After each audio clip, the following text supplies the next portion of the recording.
Programang ito ay rated SPG. Striktong patnubay at gabay ng magulang ang kailangan. Maaaring may masiselang tema, lengguwahe, karahasan, sexual, horror o droga na hindi angkop sa mga bata. Mga kapamilya, ang mga dapat nating abangan sa FPJ's Batang Quiapo. Dahil hindi nga makumbinsi ni Olga si Chief Espinas na ibigay sa kanya si Tanggol, ay si Rigor ang kanyang gagamitin upang tuluyan ng matanggal si Espinas sa kanyang posisyon. Dahil batid ni Olga na kapag nawala na si Espinas sa serbisyo ay magagawa niya na ang tapusin ang buhay ni Tanggol. Kaya naman sa pagdating niya sa bahay ng mga Dimagiba ay agad siyang gumawa ng kwento at pinaniwala niya si Rigor na may kakilala siya sa loob ng selda at ginagamit umano ito ni Espinas bilang hitman sa labas. At dahil alam naman natin na iniimbestigahan ni Rigor itong si Chief Espinas, ay malakas nga ang kutob niya na may ginagawang anomalya itong si Espinas. Agad naman siyang naniwala sa mga sinabi ni Olga. Samantala, nakatanggap naman ng tawag si Don Pacundo galing sa kanyang attorney na nagkasabing malapit na umanong makalaya si Marcelo at ang grupong sinasabi ni Marcelo dahil naayos niya na umano ang mga kaso ng mga ito.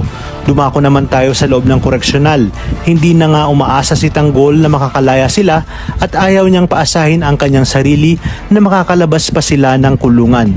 At ayaw niyang maniwala kay Marcelo dahil na din sa mga sinabi ni Mayor Celso tungkol kay Marcelo. Habang sina Chief Espinas at Makasantos naman ay nabahala sa biglaang pagdating ng abogado ni Marcelo at daladala ang papel para sa paglaya nila Marcelo at sa grupo ni Tanggol. Kaya naman pala isipan kay Chief Espinas kung sino umano ang nasa likod ng paglaya nila Tanggol at kung sino umano ang tumulong sa mga ito. Kung kaya't dito dali-daling nagtungo si Espinas sa selda nila Tanggol upang ipagbigay alam ang tungkol sa kanilang paglaya. Sa kabilang banda, nagliliyab naman sa galit itong si Ramon nang makarating sa kanya ang balita galing sa kanilang kalaban na hindi umano makukuha ni Ramon ang Quiapo. Kaya agad niyang kinausap si David na ito umano ang hahawak sa Quiapo at malaki nga ang tiwala niya kay David na kaya nitong hawakan ang Quiapo lalo pat doon ito lumaki.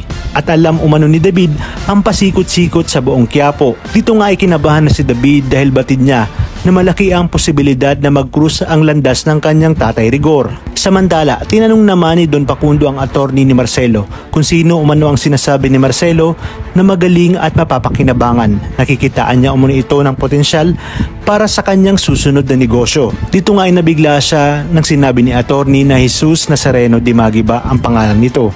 Kung kaya't napaisip siya, nakapangalan ito ng anak ni Ramon na Jesus Nazareno Montenegro. Kung kaya't palaisipang kay Pacundo kung ano ang koneksyon ng dalawa sa isa't isa, lalo pat dati ding taga Quiapo ang ipinakilala sa kanyang anak ni Ramon at taga Quiapo din si Tanggol na siyang nakilala ni Marcelo.